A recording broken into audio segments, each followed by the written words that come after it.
जी, प्रणाम जी।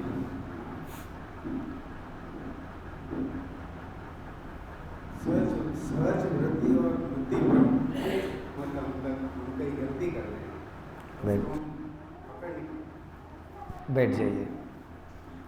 इनका प्रश्न को मैं दोहरा देता हूँ, हो सकता है आगे चलकर ये चीज़ आपके साथ हो सकती है या कुछ लोगों के साथ हो रही है।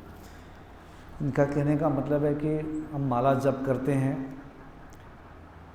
तो कभी कभी शरीर के नस नस में कुछ अनुभूति होती है, कुछ ऊर्जाएँ आती होगी, या योगा प्राणायाम करते हैं तो अभी करने का मन नहीं करता है। कभी कभी कुछ अलग अलग अनुभूतियाँ होती है, तो कभी जब अनुभूतियाँ होती है तो लगता है कि हम सही मार्ग पे हैं, नहीं होती है तो कभी कभी लगता है हम सही मार्ग पर है या नहीं है। तो क्या ये मति भ्रम है या क्या है? मूल रूप से ये प्रश्न है। जैसे कुछ अनुभूति हो रही है तो हमें लगता है कि कुछ हो रहा है तो हम सही मार्ग पर हैं, कुछ नहीं होता है तो हमें कभी कभी ऐसा लगता है शायद गाड़ी आगे नहीं जा रही है, गाड़ी आगे चलेगी तो कुछ हिलन डुलन तो होगा, स्थिर गाड़ी खड़ा है तो कुछ नहीं हो रहा है शायद। जीव के अंदर में बहुत एक्सपेक्टेशंस रहती है, जीव हर क्षण प्रमाण मांगता है, हाँ कुछ हो रहा है, कुछ नहीं हो रहा है।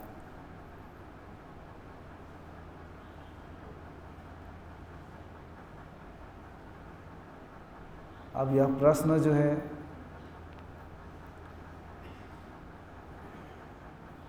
इसका उत्तर मैं दो तरीके से दूंगा।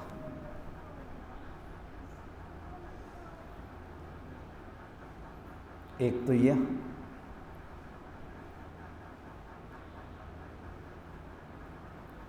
परम अवस्था की ओर से कि ये अनुभूति किसको हो रही है, पहले ये ढूंढो। क्या ये अनुभूतियाँ जरूरी है? क्या आत्मा को, परमात्मा को, ब्रह्म को कोई अनुभूति होती है? नहीं होती है। हमारे जो स्वरूप को, जैसे पर्दा पे सिनेमा चल रहा है तो पर्दा को कोई अनुभूति होती है? नहीं होती है। तो यहाँ पर ये सारी अनुभूतियाँ व्यर्थ है, मीनिंगलेस है।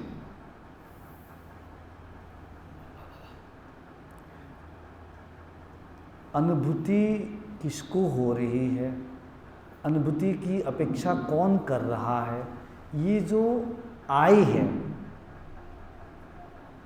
इसको ही मिटाना है। ये भी एक वृत्ति है, यह भी एक संस्कार है।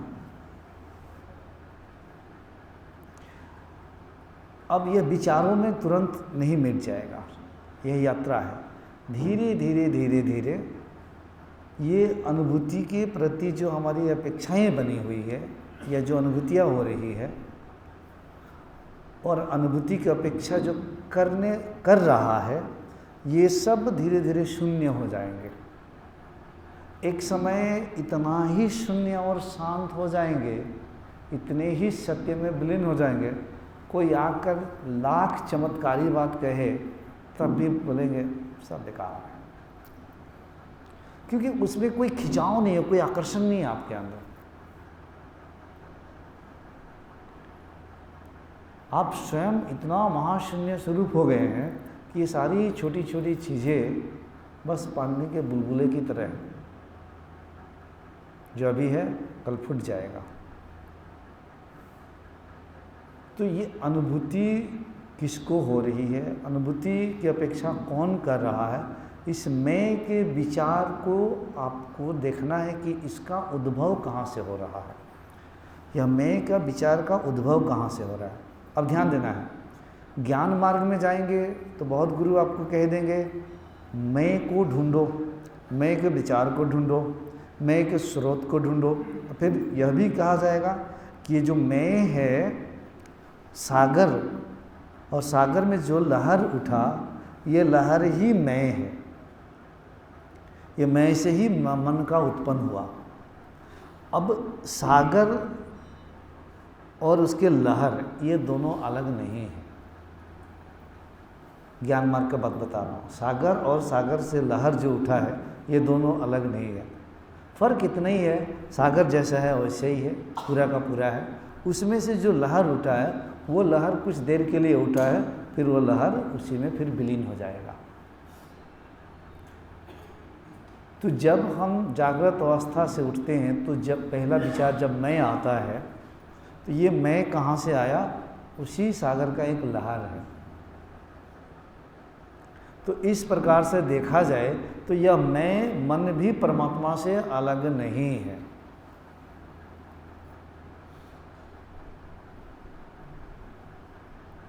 समझ गया? हम सब समझ लिया कि मैं भी, मन भी परमात्मा से अलग नहीं है। ये भी हमें पता चल गया। आग और आग की लहर इसे अलग नहीं है। सूर्य और सूर्य की किरण इसे अलग नहीं है।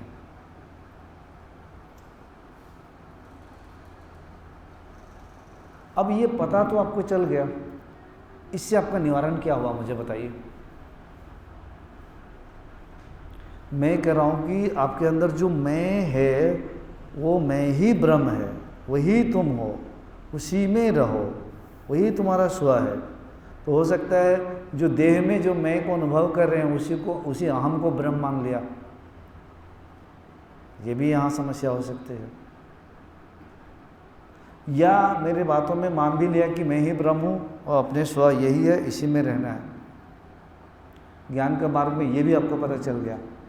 बात समझना है, ज्ञान में हम समझते हैं, चीज़ों को पकड़ते हैं, लेकिन एक तल पे इसका कुछ काम नहीं है। लाख सुन ले आप, इसका कुछ काम नहीं है।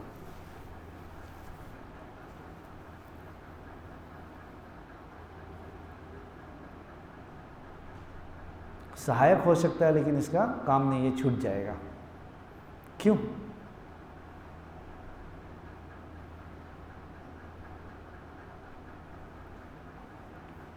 लोग तो सब समझ सकते हैं, किताबों से, उपनिषदों से, भगवत गीता से, गुरुओं से, यूट्यूब से, सब कुछ। मेरा मानना यह है कि जो गुरु भी कह रहा है इस तरीके का परिवचन, उसके साथ भी 3 महीना रह के देखे आप, तो सत्य आपके सामने आ जाएगा। आजकल तो सबसे आसान है, कहीं कुछ उठाओ, बोलना शुरू कर दो।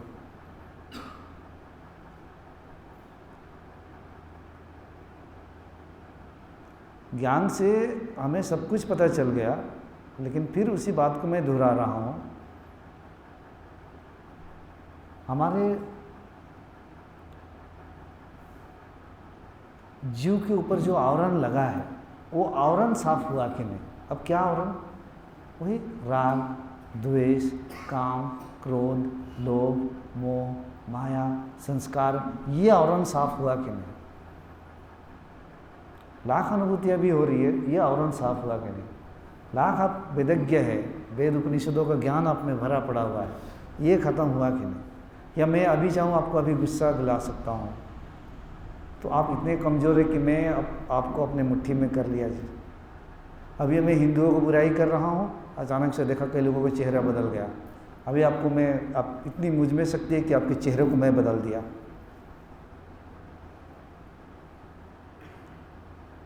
नाक फूलने लग गया, ये ऐसे बोल रहा है। दूसरे तुरंत आपको अपने कब्जे में कर लिया। ये सिलसिला अभी भी जारी है। तो मैं ब्रह्म हूँ, अहम ब्रह्मास्मि, अनुभूतियाँ, ये सब व्यर्थ है, useless. This is just information. इसीलिए चाहे ज्ञान को सहायक बनाए, गुरु कृपा को सहायक बनाए, ध्यान को सहायक बनाए, अपने आचरण को सहायक बनाए, ऐसी अपने अंदर में उन शक्तियों को डेवलप करना है कि ये सारे मेरे अंदर जन्म जन्मांतर से जो चित्त में गहरे संस्कार विषैले सांप के भांति बैठे हैं, इनको मुझे नाश करना है। इसको नाश कर दीजिए, कोई प्राप्ति की जरूरत नहीं है, वो प्राप्त है ही। किसी को ढूंढने की जरूरत नहीं है, ना आत्मा को ना परमात्मा को, किसी को नहीं, बस इसका नाश कर दीजिए। इसके नाश में ही ये अनुभूतियाँ आती है जाती है। ध्यान से समझना है, अनुभव परमानेंट नहीं है, कोई भी अनुभव परमानेंट नहीं है। रिश्ते में सबसे ज़्यादा दुखी होने का कारण क्या है? जब लड़के लड़कियाँ शादी भी करते हैं तो पहले तो तुम्हारे साथ बहुत अच्छा अनुभव था, उस अनुभव को पकड़े हुए रहते हैं। अब तुम बदल गया या तुम बदल गई, पहले जैसा नहीं रही, वो पहले के अनुभव को पकड़ना चाहते हैं। अनुभव परमानेंट नहीं है, अनुभव आएगा और फिर चला जाएगा। रिश्ते भी आएंगे फिर चले जाएंगे, अनुभूतियाँ आएगी और चली जाएगी, क्योंकि ये यात्रा है, इसमें आएंगे जाएंगे। सफाई हो रही है, सफाई हो रही है। अब धीरे धीरे धीरे क्या होगा, शुरुआती में तो बहुत वाइब्रेशन होता है, बहुत अनुभव होता है, क्रियाएं होती है। बाद में अपने गौतम बुद्ध की स्ट्रक्चर देखते हैं, उसी तरह से शांत हो जाएंगे, बिल्कुल शांत। आपकी एक एक शरीर की कोशिकाएं शांत हो गई। अब शरीर में कोई आवेग नहीं रहा जी। आवेग आता है ना, वो लहर खत्म हो गया, कोई आवेग नहीं रहा, शून्य हो गया, परम शून्य हो गया, सत्य पूरी तरह से आ गया, बिल्कुल शांत।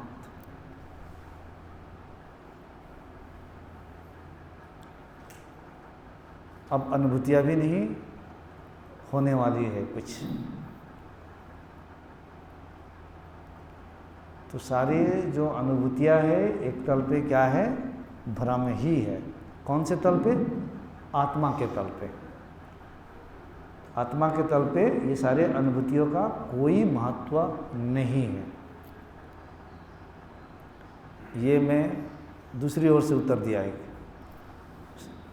एक गुरु की ओर से, एक परम बोध की ओर से उत्तर दिया कि इसका कोई महत्व नहीं है। अब हम चलते हैं साधक की दृष्टि से इसके कितने महत्व है। अगर हम देखें उदाहरण के तौर पर महावीर, गौतम बुद्ध या कबीर या गुरु नानक देव जी का उदाहरण लेते हैं। पहले तो ये अलग थे, कुछ घटित हुआ, कुछ बोध हुआ, जिसके वजह से ये अलग हो गए। फिर आम जनता के दृष्टि में यही तो दिखता है ना। बुद्ध को कोई थोड़ी देख पाते हैं लोग, बुद्ध के शरीर को ही देखते हैं ना। और बुद्ध के शरीर के अंदर क्या आवेग है, क्या शांति की झलक है चेहरे पे, आँखों में क्या प्रेम है, यही देखते हैं लोग। जीव तो यही देखेगा। असली बुद्धा कौन है उसको कैसे देखेंगे आप? उसको देखने के लिए आपको असली बुद्धा होना पड़ेगा, और असली बुद्धा हो गए तो आप सिर्फ स्वयं आप ही हो। फिर ये बुद्धा आपके ही आत्मा है फिर, क्योंकि आप पूरा वृक्ष ही बन गए। अब वृक्ष की कोई डाल, कोई पत्ते, लेकिन आप संपूर्ण वृक्ष हो, जड़ से लेकर अंत तक।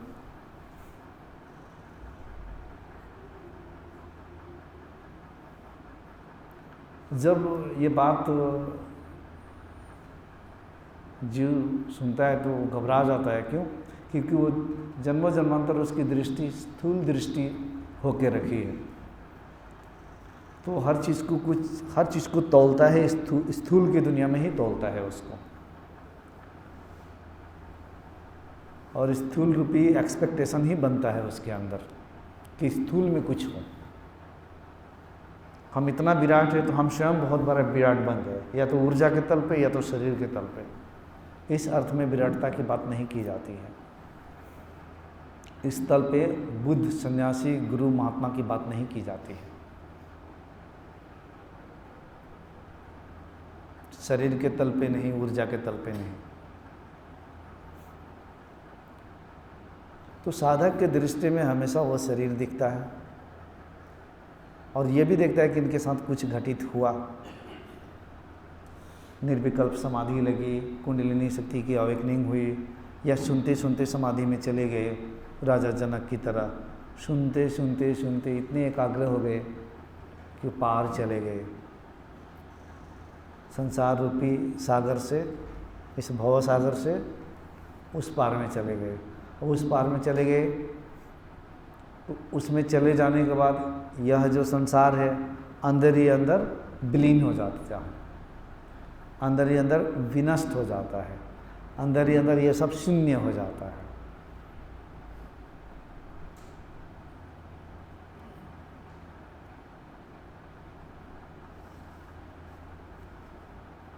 तो जीव की दृष्टि से सदा उसके अंदर में ये आशा बनी रहती है कि कुछ बोध, कुछ अनुभूति, कुछ तो है, तभी तो ये अवस्था आती है,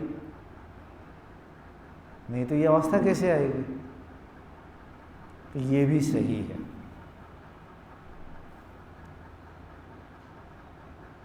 क्योंकि इतने सारे अलग अलग शरीर बैठा हुआ है, तो देहधारी जीव ही है ना, देहधारी जीव ही है। और सब जीव के अंदर में एक आशा है कि मुझे मुक्ति मोक्ष मिल जाए, परम सत्य, परम शांति मुझे मिले। अलग अलग जीव बैठा है, तो व्यवहारिक दुनिया में तो सचमुच में दिख ही रहा है अलग अलग जीव। और ये सच है कि इस जीव को परम शांति और सत्य तक पहुंचने के लिए कुछ बोध से गुजरना ही पड़ेगा, चाहे वो छोटी छोटी बोध हो, बड़ी बड़ी बोध हो, उसको कष्ट करना ही पड़ेगा, उसको कर्म करना ही पड़ेगा, उसको साधना करना पड़ेगा, उसको ध्यान करना पड़ेगा, उसको मार्गदर्शन लेना ही पड़ेगा, जब तक वो पूरी तरह से मिट ना जाए। ये भी सच्चाई है। दूसरी ओर देखिए, अगर आप मुझे पूछेंगे कि गुरुजी स्ट्रेस, चिंता होती है, तो मैं ये कह सकता हूँ कि ये आपकी वहम है। स्ट्रेस, चिंता नाम की कोई चीज़ ही नहीं है। There is no stress, there is no worry, there is no tension. मेरे लिए यही सत्य है कि नहीं है। मेरे लिए ये पूरे साइकोलॉजिकल डिपार्टमेंट, डॉक्टर्स जितने ट्रीटमेंट कर रहे हैं, किताबें लिख रहे हैं, सब फालतू है, बकवास है। कोई टेंशन नहीं है, कोई एंग्जाइटी नहीं है, कोई चिंताएं नहीं है, कोई दुख नहीं है, सब बेकार की बात है, सब भ्रम है, ये इल्यूजन है मेरे लिए। लेकिन आपके लिए तो ये सत्य है। आपको टेंशन है, आपके अंदर स्ट्रेस है, आपके अंदर एंग्जाइटी है, आपके अंदर दुख है।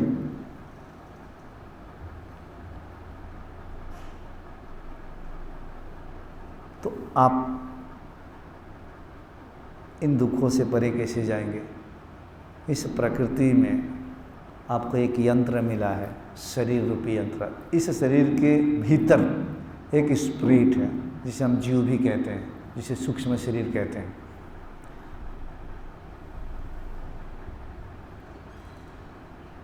अब जैसे स्थूल शरीर गिर जाता है, वैसे ही सूक्ष्म शरीर भी एक समय में गिर जाता है। तो ये सूक्ष्म शरीर यानी कि प्रकृति में विद्यमान जो भी गुण है, यह गुणों का, जिसे मैं बार बार कहता हूँ सत्व रजस तमस, और उसमें अनेक प्रकार की शक्तियाँ, जो गुण जो विद्यमान है, जैसे ही निर्गुण ब्रह्म यानी आत्मा के संपर्क में आते हैं तो जीव की उत्पत्ति हुई।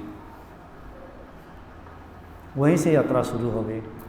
अब वहीं पर जो उसने प्राप्त किया, जैसे कि अपने माँ के पेट से जैसे अपने पैदा हुआ आपका शरीर, तो आपको कुछ पता नहीं था कि मैं क्रिश्चियन हूँ, मैं हिंदू हूँ, मैं बुद्धिस्ट हूँ, मैं ये हूँ, कृष्ण कौन है, शिवा कौन है, कुछ पता नहीं था जी आपको। भगवान परमात्मा गुरु नानक कौन थे, कुछ पता नहीं था। ये आपको प्राप्त करवाई गई है, आपको बताई गई है कि आप ये हो, ये है, ये है, ये है, तो आप उसको प्राप्त कर लिए हैं और उसी के नाम उपाधि से अपना पहचान आप देते हैं। तो ये प्राप्त की गई है या प्राप्त हो गई है प्रकृति के नियमों के अनुसार, व्यवस्थाओं के अनुसार, सृष्टि की रचना के अनुसार। लेकिन बाद में पता चलता है कि ये मेरे दिमाग में और कुछ नहीं है, ये रोपण है, रोपा गया है। कोई हिंदू हो नहीं सकता है, कोई मुस्लिम हो ही नहीं सकता है, यह असंभव। सब पंच तत्वों से बना हुआ यह शरीर है और एक ही आकाश के नीचे है, एक सूर्य के नीचे है। हम अलग कैसे हो सकते हैं?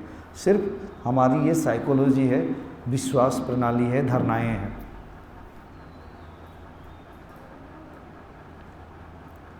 तो ये भी गिर जाता है, स्थूल शरीर भी एक समय में गिर जाता है आपका, बुढ़ा होगा, मृत्यु घटेगी तब ये गिर गया। लेकिन सूक्ष्म जो शरीर है उसका क्या होता है, एक समय में ये जो प्राप्त हुई है जो सूक्ष्म शरीर, ये भी जाकर एक समय में गिर जाता है। कब गिरता है? जब इनलाइटनमेंट की घटना पूरी घटित होती है। तो ये सूक्ष्म शरीर जो एक अलग इस प्रोसेस में उस विशाल ब्रह्म के साथ एकात्म में वो खत्म हो जाता है, वो गिर गया।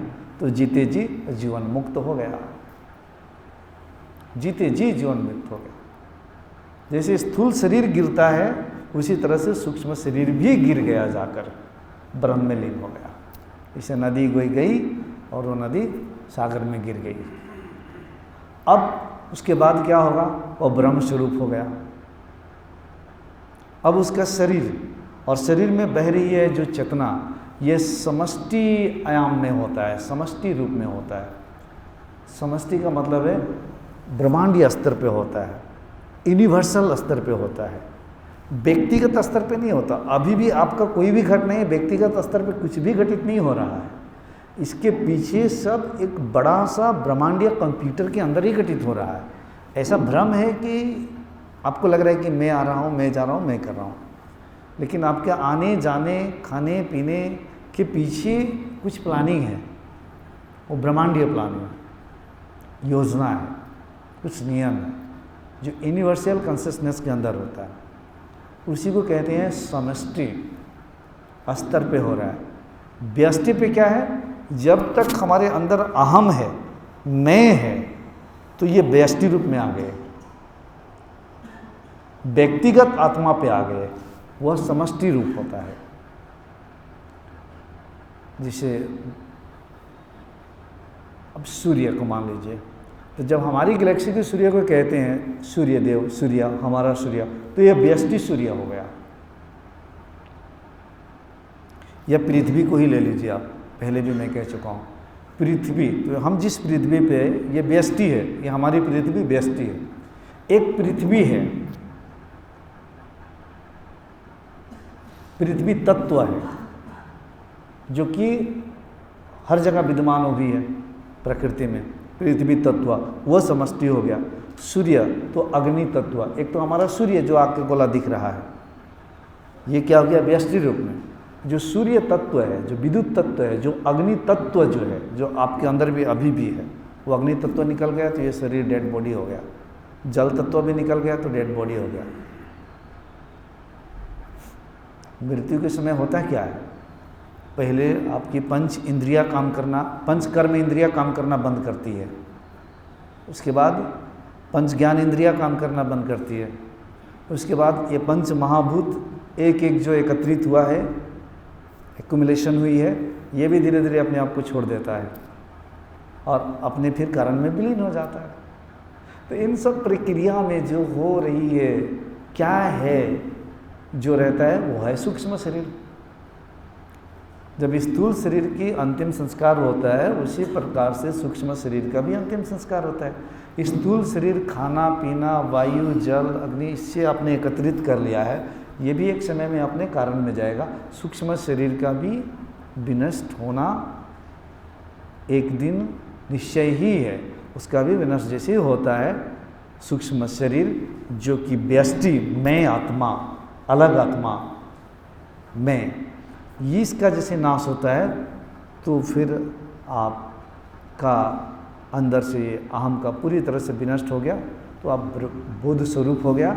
अब ये शरीर जो बच गया, इसके अंदर एक अलग सूक्ष्म शरीर है, ऐसा कुछ महसूस नहीं होगा आपका। मैं अलग हूँ ऐसा कुछ महसूस नहीं होगा आपका। ये अब पूरे समष्टि जगत के डिपार्टमेंट में ये घटित हो रहा है। बस सिनेमा के पर्दे पे मेरा शरीर, मेरी चेतना सहित चल रहा है, अपने आप एक प्रवाह है, एक धारा है, बस इट्स गोइंग ऑन। इसमें मेरी कोई अपनी प्रचेष्टा नहीं है कि ये ऐसा हो जाए, ये ऐसा हो जाए। आप तो एक सहज भाव में है, आपका शरीर बह रहा है। बस एक छोटा सा चिंगारी, उसी ब्रह्म का चिंगारी उसमें रहता है, क्योंकि वह ब्रह्म जब सर्वशक्तिमान है और वही निर्गुण ब्रह्म प्रकृति के साथ संलग्न होकर जब क्रिया करता है तो सगुण ब्रह्म बन जाता है, या तो आदि शक्ति हो जाता है, क्रिया शक्ति हो जाता है। उसकी बस एक छोटी सी, आप समझ सकते हो, एक चिंगारी बचा हुआ है कोई प्रारब्ध के वजह से, जिसके वजह से ये शरीर अभी टिका हुआ है। अब ये बात समझ लेना, आप लोग अच्छे से समझ पाएंगे। कंप्यूटर की दुनिया है आजकल। कोई भी कंपनी को चलाने के लिए उस कंपनी को क्या चाहिए जी? डाटाबेस चाहिए। एक कंप्यूटर में एक सॉफ्टवेयर को भी बनाने के लिए आपको क्या चाहिए? डाटाबेस चाहिए। बिना डाटाबेस का कंप्यूटर भी कैसे चलेगा? एक कंपनी मुझे बताइए कैसे चलेगा? सारे एडवर्टीजमेंट हो क्यों रहा है, सारे अकाउंट्स क्यों खुल रहे हैं आपकी डाटाबेस को कलेक्ट करने के लिए? उसके आधार पर उनका काम होने वाला है, लेखा जोखा होने वाला है। आपको ये जो शरीर अभी प्राप्त हुआ है ना, एक डाटाबेस के वजह से ये प्राप्त हुआ है, और पूरे ब्रह्मांड में एक डाटाबेस है। पूरे उस ब्रह्मांडीय डाटाबेस के उसी के बेस पर ही पूरे ब्रह्मांड की फंक्शनलिटी चल रही है। All the functions are happening in the universe based on the universal database. उस यूनिवर्सल डाटाबेस के अंदर आपको एक छोटी सी डाटाबेस, सबका अलग अलग है, उसके बेस पे ही आपका आँख, नाक, कान, संस्कार, प्रारब्ध वही डाटाबेस के बेस पे ही मिला हुआ है। परिवार, जगह, सब कुछ। तो ये डाटाबेस ही हमारे प्रारब्ध है, हमारे कोड्स है, हमारी एथरिक कोड्स है, हमारी वेब्स है। यही हमें अलग करके रखा है, यही व्यष्टि करके हमें रखा है, यही अहम का भाव हमारे अंदर निरंतर पैदा करता है। यही डाटाबेस ही सूक्ष्म शरीर है। इसी को नाश करना है। इसके अंतर्गत मन, बुद्धि, अहंकार, जीत, सब कुछ आ गया। प्रारब्ध सब इसी के अंदर है। तो आपके अंदर जिस दिन ये डाटाबेस पूरी तरह से ख़त्म हो जाएंगे तो आपकी ये वाली कंपनी भी पूरी तरह से ख़त्म हो गई। इस कंपनी के पास कोई डाटाबेस ही नहीं है तो वो चलेगा क्या? तो आपका शरीर भी सारे हिसाब किताब, प्रारब्ध, कर्मों का हिसाब किताब सब कुछ ख़त्म हो गया। सूक्ष्म जगत में थोड़ा सा प्रारब्ध था वो भी ख़त्म हो गया, तो ये शरीर भी समष्टि जगत में अपने स्वरूप में चला गया, और सूक्ष्म शरीर तो ऐसे ही नाश हो गया, वो भी ब्रह्म में लीन हो गया। तो कोई भी गुरु, चाहे बुद्ध हो, महावीर हो, ऐसे कोई भी आए, उन्होंने व्यक्तिगत स्तर पे कुछ नहीं किया है जी, क्योंकि उनकी व्यष्टि और व्यक्तिगत प्रचेष्टाएं कब का खत्म हो जाती है। ये स्वयं ईश्वर कहिए या भगवान कहिए, आत्मा कहिए, प्रकृति कहिए, वो करती है। शरीर के स्तर पे इस शरीर में, आपके शरीर में कोई भेदभाव नहीं है, बस एक जैसे ही है। बस समष्टि के जगत में इसको उसने अपना माध्यम बना लिया। किसी को भी बना सकता है। जितने साफ सुथरा, पवित्रता, शुद्ध, काम, क्रोध, लोभ, मोह, माया से विलीन होते चले जाएंगे, जितने होते चलेंगे, वो किसी को भी बना सकता है। आप खुद इसमें चेष्टा करने जाएंगे तो फंस जाएंगे। तो ना बुद्ध ने, ना कबीर ने, किसी ने भी इनकी व्यक्तिगत कोई चेष्टा नहीं होती है, क्योंकि व्यक्तिगत वाला भाव ही खत्म हो जाता है। ये समष्टि जगत में स्वतः एक प्रवाह होता है, स्वतः चलता है, स्वतः होता है। तो यहाँ तक पहुँचने के लिए बस हमारे संस्कारों का नाश करने के लिए ये सब क्रियाएं, अनुभूति, बोध होते रहता है, होते रहता है। और जब नहीं होगा तो आप धीरे धीरे शांत होते चले जाएंगे, शांत होते चले जाएंगे, शांत होते चले जाएंगे। बहुत शांत हो जाएंगे, बहुत शांत हो जाएंगे बिल्कुल। और देखेंगे कि शरीर से अलग एक अवकाश आ गया आपके अंदर। अब ये शरीर भी आपका है ये भाव नहीं रहेगा। शरीर जिसका है उसका है, श्वास जिसका है उसका है, दिल का धड़कन जिसका है उसका है, आंखें जिसकी है उसकी है। मेरा यहाँ कुछ नहीं है, ये शरीर भी नहीं है। ना मैं ये हवा लाया हूँ, ना मैं सूर्य बनाया हूँ, ना मैं आकाश बनाया, ना मैं श्वास बनाया, ना दिल बनाया, ना आंखें बनाया, ना शरीर बनाया। सब कुछ मिला ही हुआ है और जिसका है उसका है।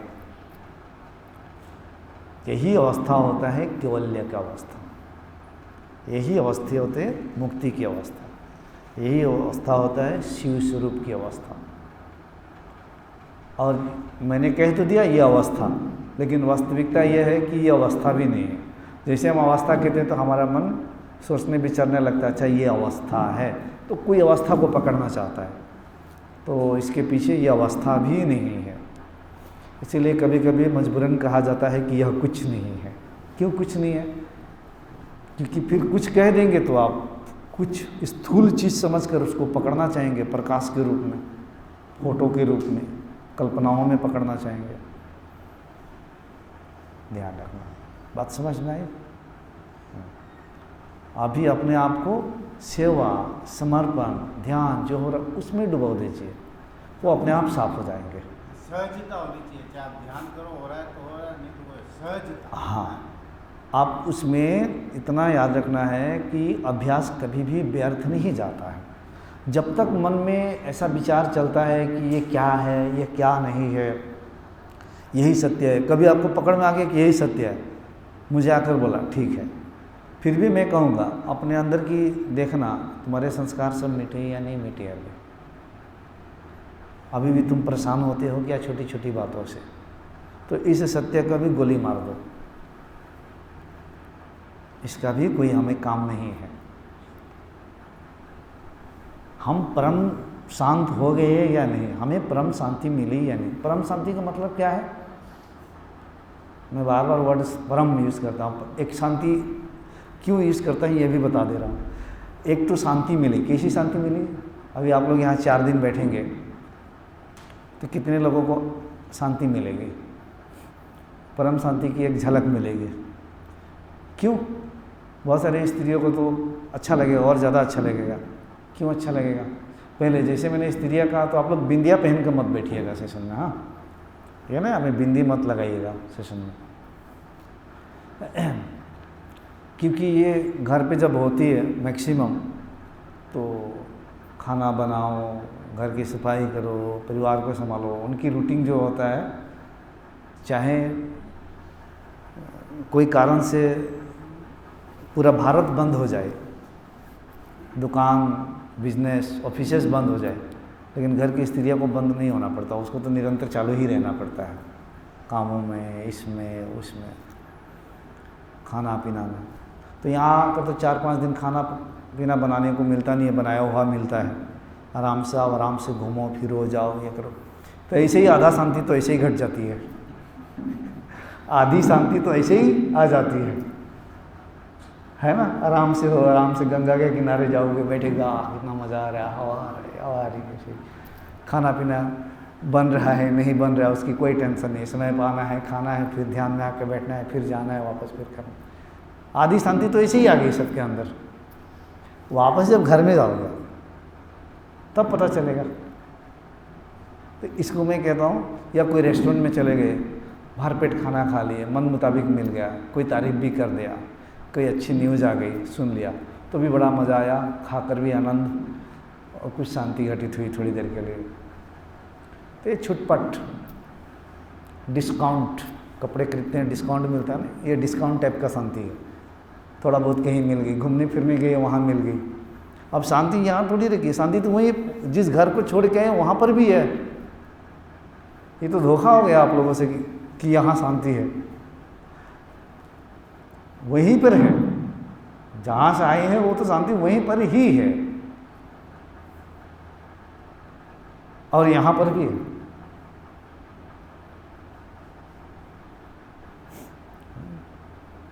जिसके लिए परम शांति मिली है उसके लिए हर जगह शांति है। जिसको परम शांति नहीं मिली है उसको डिस्काउंट वाली शांति ऑफर मिल रहा है।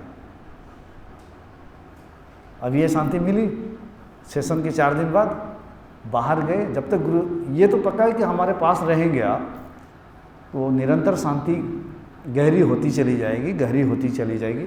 और यहाँ पे मैं आपको काम में लगाऊंगा तो घर से 4 गुना ज़्यादा काम करके भी आप शांति में रहोगे, ये भी पक्का है जी। आपको मज़ा आएगा क्योंकि आपका जो ऊर्जा है वो बहुत 4 गुना ज़्यादा होगी। वो होनी ही है, ऐसे ही होता है।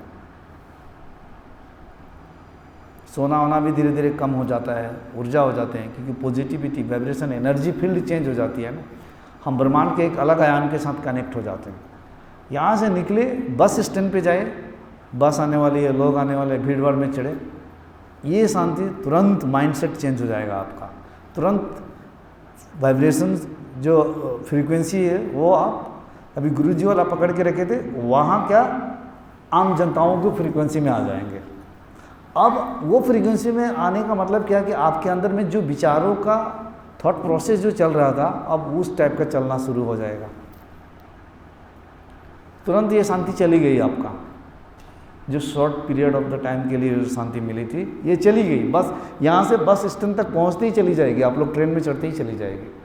लेकिन जो परम शांति को प्राप्त करता है उसकी शांति बीच बाजार में भी हर क्षण अखंड शांति होती है। वही परम शांति है।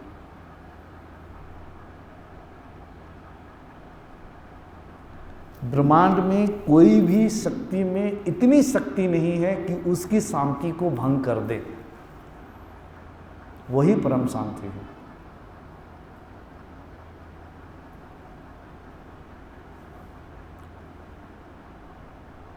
और शांति की अवस्था निर्गुण की अवस्था होनी चाहिए। अगर उसमें गुण होगा तो उसमें क्रियाएं होगी।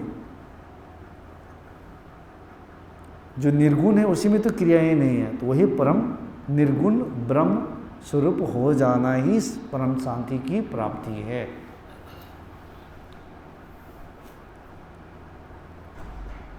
तो प्रत्येक जीव को जो यंत्र मिला है, इसी यंत्र के द्वारा वहाँ तक छलांग लगाना है और सब जीव इस बोध से धीरे धीरे उसी परम शांति में चले जाएंगे। जब परम शांति जब आ जाएगी तो यह जीव जो है परमानंद में विचरण करने लगता है, वो आत्मरमणीय हो जाता है। आत्मा अमृत रूपी तत्व में वो उसका जीवन चलता है। आप इतना ही समझ लो। बस उसके अंदर कुछ प्रारब्ध रहता है, उस प्रारब्ध के वजह से उसका शरीर अभी भी है। उसका भी वो प्रारब्ध थोड़ा सा बनता नहीं है, नया प्रारब्ध उसका पूर्व प्रारब्ध है। उस पूर्व प्रारब्ध के वजह से उसको भोगना पड़ता है, लेकिन भोगते हुए भी नहीं भोगता है। वो दिखने में लगता है वो भोगता है, वो सब कुछ करते हुए भी कुछ नहीं करता है, क्योंकि जो डूअर है वो उसको महसूस नहीं करता। वो शरीर महसूस करता है, गर्मी ठंडा शरीर, वो नहीं अंदर से। तो प्रारब्ध बस कुछ वर्षों तक रहेगा अपने आप, और एक समय में यह भी विलीन हो जाएगा। तो आपकी अनुभूति के प्रश्न जो है हमने पूरी तरह से इसलिए दिया कि और कई प्रश्न दिमाग में आने से पहले उसको जड़ से उखाड़ कर फेंक दिया गया, ताकि इससे रिलेटेड और नहीं पूछेंगे। और प्रारब्ध की बात सुन लीजिए। आपके जितने रिश्ते नाते मिले हैं, पत्नी मिली है, माता मिली है, पिता मिले हैं, पति मिला है या मिले हैं, पुत्र पुत्री, सगे संबंधी, जो रिश्ते नाते, ये जितने मिले हैं आपको, ऐसा नहीं कि आसमान से अचानक से टपक के आ गया आपकी ज़िंदगी में। इनके साथ आपका बहुत रिश्ता पहले से ही है। ये सब पूर्व कर्मों के आधार पर आपको सारे रिश्ते मिले हैं। सब पूर्व कर्मों के आधार पर आपको पुत्र मिला है, पुत्री मिली है, पत्नी मिली है, पति मिला है।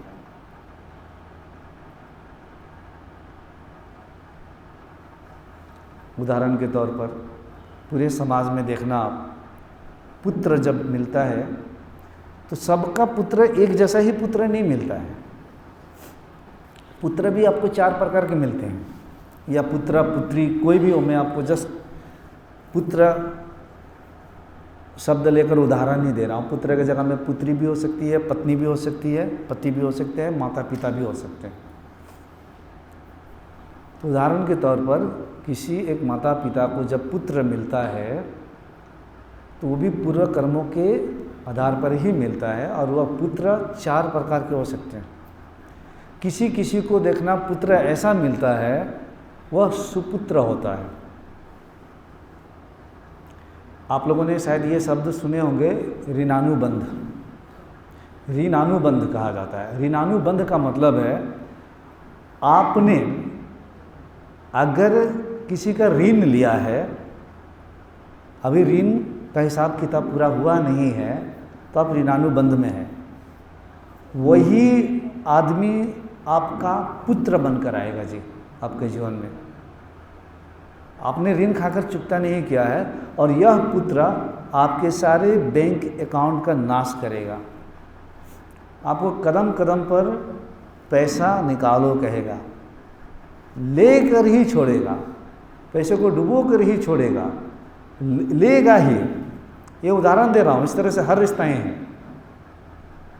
यह पुत्र पीछे जाओगे तो इसका आपने ऋण लिया था और ऋण चुकता करना पड़ेगा।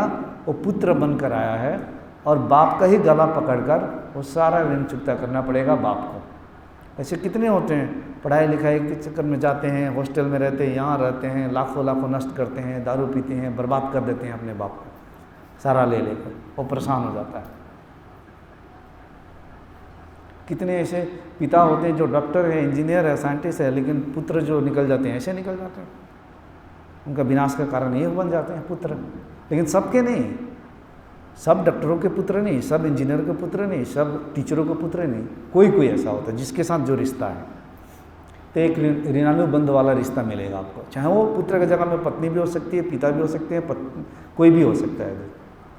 वो पूरा करने के लिए आएंगे, वो आएंगे,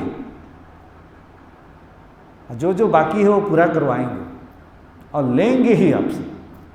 यहाँ चलो, ये करो, ये खरीदो, वो खरीदो, जो भी हो वो सब लेंगे आपसे।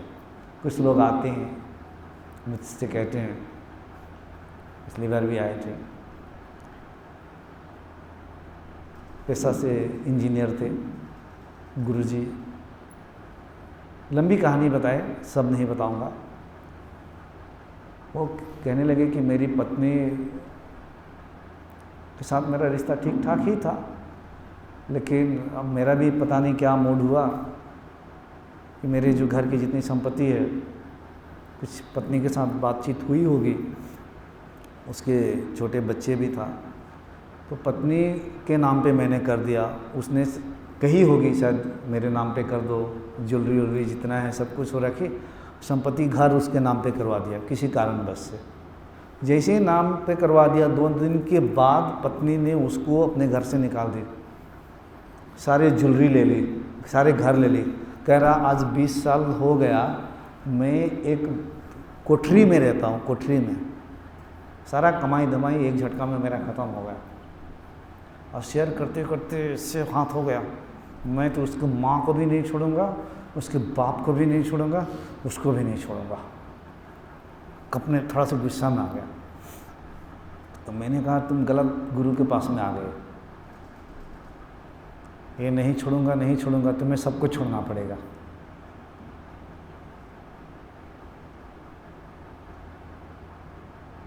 इतने गिरोही अभी जो पकड़े हो ना, मैं नहीं छोड़ूंगा, तो मैं और ऐसी प्रकृति थप्पड़ लगाएगी कि जो अवस्था है ना, इससे भी और नीचे चले जाओगे। इतनी ताकतवर है, इतनी ही अगर अंदर में ताकत ही थी तो कैसे छूट गया? जब छूट गया आप क्या चिल्ला रहे हो? समझो प्रकृति के नियम। कभी कभी कोई कोई चीज़ें आपके बस में नहीं होती है। आपकी दी हुई चीज़ वापस आई, कुछ इसके साथ कर्मों का जो प्रारब्ध था वो ख़त्म हो रहा है। अब घर लेके क्या करोगे? यहाँ पे क्या करने के लिए आए हो? मुक्ति मोक्ष के लिए आए हो, तो घर क्या करोगे? साधु सन्यासी बनो, मुक्ति की ओर अब क्यों फैलाना चाहते हो? ये आपका कर्म ही तो आ रहा है। मैंने और उसको समझाई, उसके बाद वो फिर फुट फुट के रोने लग गए। मुझे समझ में आ गया। तो मैं यही कहना चाहता हूँ कि जो रिश्ते आते हैं एक झटके में कुछ लेने के लिए भी आते हैं, ऋणानुबंध कहा जाता है। दूसरा सुपुत्र आता है। एक तो ऋण वाला पुत्र, ऋण चुकता करने के लिए। सुपुत्र का मतलब है वह पुत्र घर पे आने के कारण से आपके घर में सुख शांति ज़्यादा लाएगा, धन संपत्तियों में वृद्धि करेगा, पूरे परिवार का नाम रोशन करेगा, जगत का नाम रोशन करेगा। उसके वजह से हर काम अच्छा होगा जी उसके जीवन में। वो माता पिता का सेवक अपना पूरे परिवार को संभालते हुए जाएगा। ये सुपुत्र है। एक आते हैं कुपुत्र। कुपुत्र कौन होगा? जो कि सारा जो काम करेगा वो कुकर्म करेगा, जिसके वजह से माता पिता का सिर झुकेगा, कभी जेल में जाएंगे, कभी वो जेल में जाएगा। जितना कुकर्म वाला थॉट प्रोसेस है उसके अंदर चलने वाला है, और वो कुकर्म करेगा।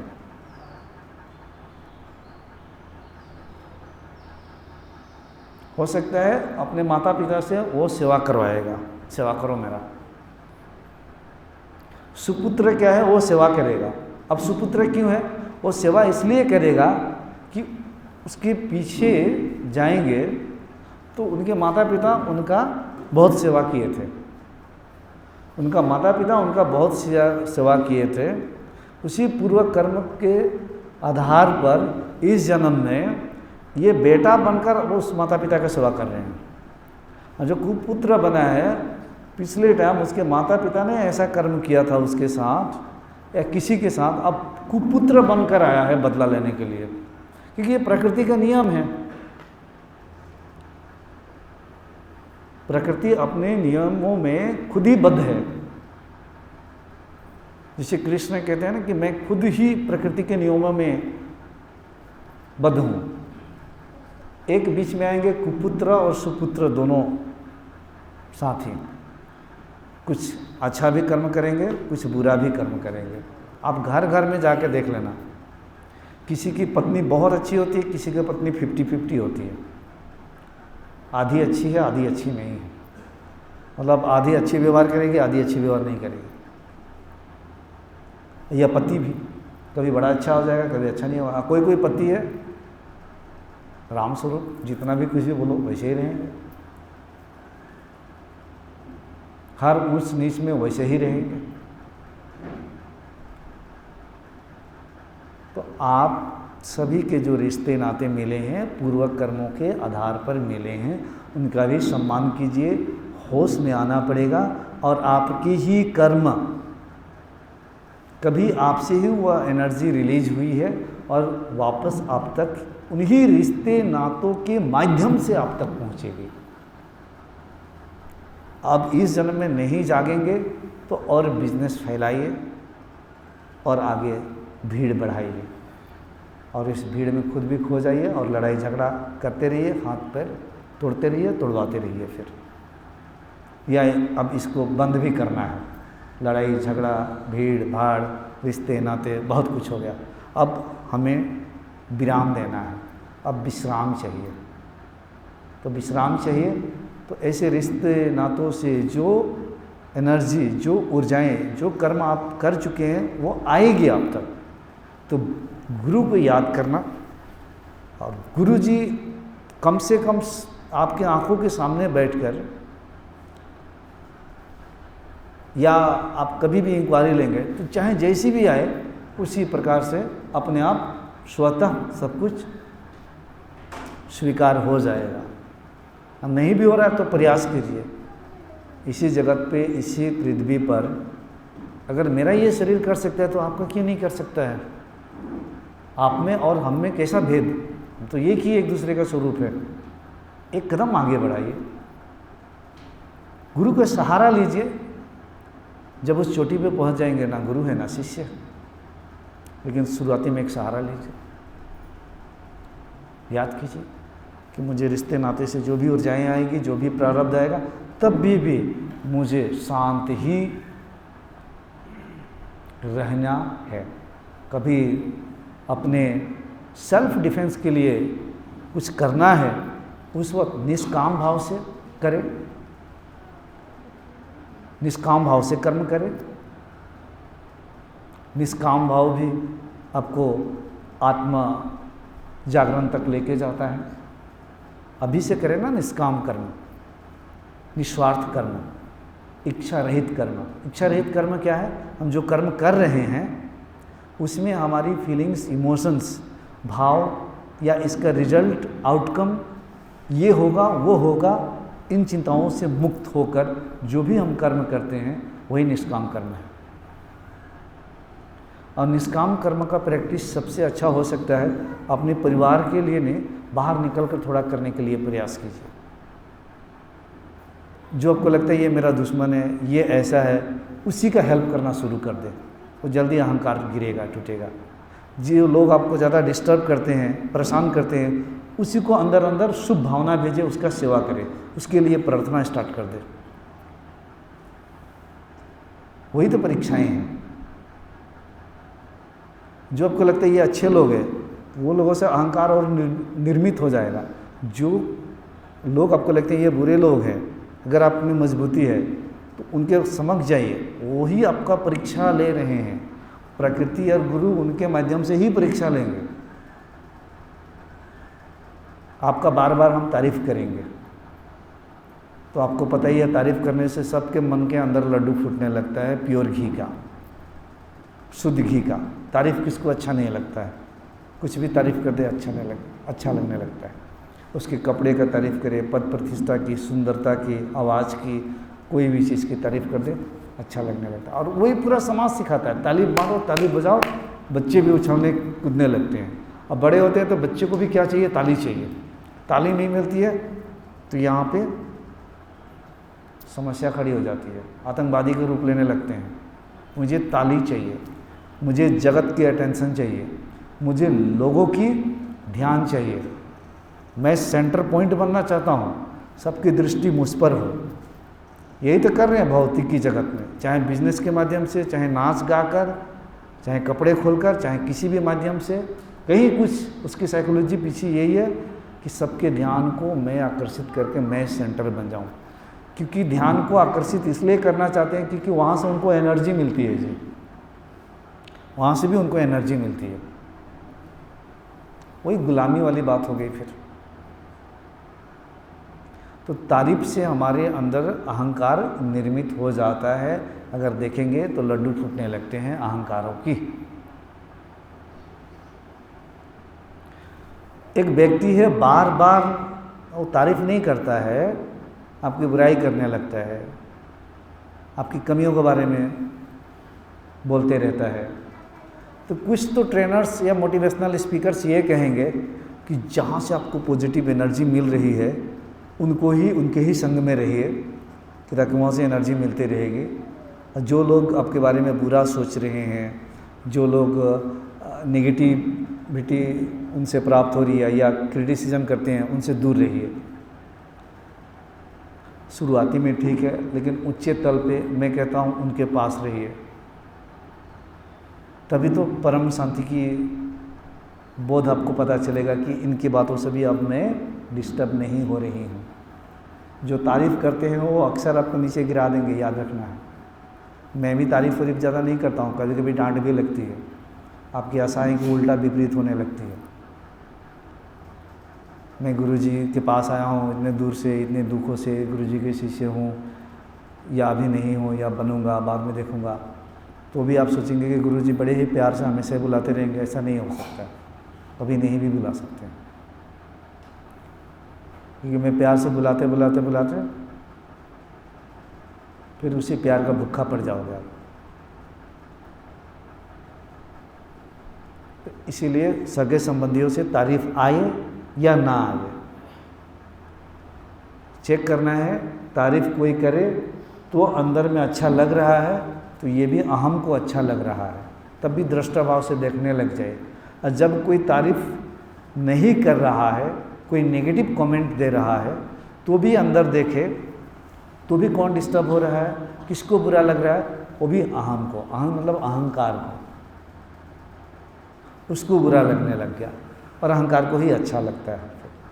तो अच्छा लगना और बुरा लगना, जब तक ये सिलसिला आप में जारी है, तब तक यही प्रमाण है कि अहंकार अभी भी आपके अंदर है।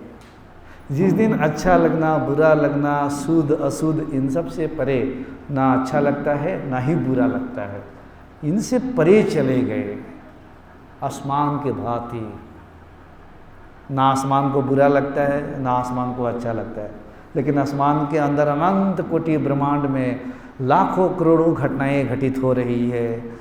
उल्कापिंड गिर रहे हैं, टकरा रहे हैं, तड़प रहे हैं, बन रहे हैं, मिट रहे हैं, लेकिन आसमान जैसा है वैसा ही है। ये स्थूल आसमान, आपकी स्थूल आंखें स्थूल चीज़ों को ही देखेंगे तो स्थूल आसमान भी है। तो चिदाकाश जो अंदर परमात्मा रूपी आसमान जो है, वो भी ऐसे ही अनछुआ है। तो देखना रिश्ते नातों में आपका ये आएगा। अभी ये माता को लेकर आया, उनका बेटा, 2 बार बेटा आया, वो प्लेयर है, खेलता भी है, कहीं नौकरी भी करता है। 2 बार आया, पहली बार में आया तो उनकी अवेकनिंग हुई, दूसरी बार आया और गहरे में गया, अच्छा लगा। तीसरी बार अब मुझे अपनी माता को लेकर आना है। कौन सा पुत्र हुए ये इस जगह में? सुपुत्र। माता के साथ क्या, बेटा माता से पहले बेटा ने अनुभव कर लिया बहुत कुछ। अब बेटा की वजह से माता को लेकर आया जी। यहीं पर देखें आप, कुछ लोग अपने परिवार को लेकर आए हैं, तो आपके लिए ये सब कर्म कर रहे हैं, सत्कर्म। तो ये रिश्ते नातों पे भी ध्यान रखना है, ठीक है। यहाँ पर भी जो एकत्रित हुए हैं रिश्ते नाते के पूर्व कर्मों के आधार पर ही, तो अपना निष्काम कर्म ही करना ये अवसर होता है हर जगह, ताकि ये सिलसिला धीरे धीरे प्रारंभ कम हो, ख़त्म हो, ठीक है। चलिए।